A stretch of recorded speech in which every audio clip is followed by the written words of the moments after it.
a really important song on the album, um, and one that was interesting to create, was Brave New World.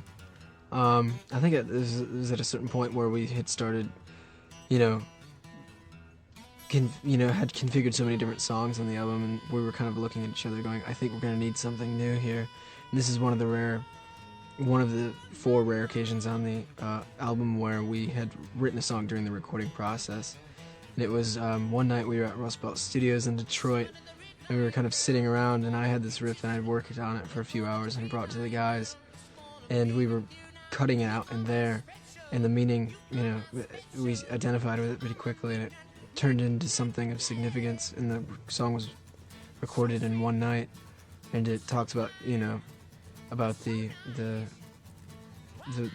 way the shape of the earth is in, and a lot of those, you know.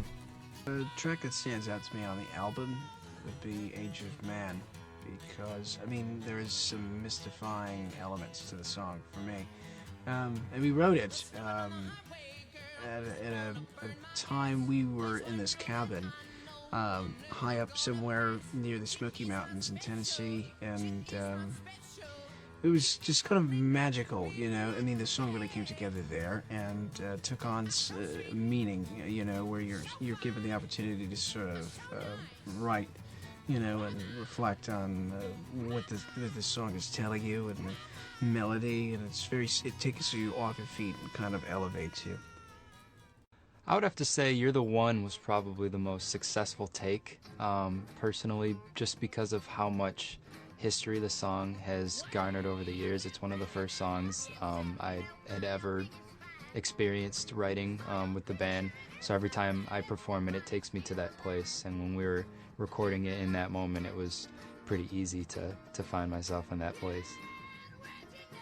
I think the most important song to me, and I think the growth of Greta Van Fleet, is Anthem, on Anthem of the Peaceful Army, and it's kind of a pseudo title track. And I remember that we came across this very, very old demo that we did back in, must have been 2014 or something. And it was a very simple song, 3-chord structure, and I remember that we just wrote it just because we were demoing material and we wanted to do more. And that's what it was, and we stumbled across it, and that was kind of the inspiration for what Anthem turned into. And we went directly into the little studio room in Rust Belt back in Detroit. And I sat there in the back with the lap steel because I was just learning how to play that thing. Still don't really know how to play it. And Jake was strumming along on the acoustic. And Daniel was actually playing bass. And Josh just kind of free-formed. And he kind of invented what the song really meant. And when we were sitting in that room,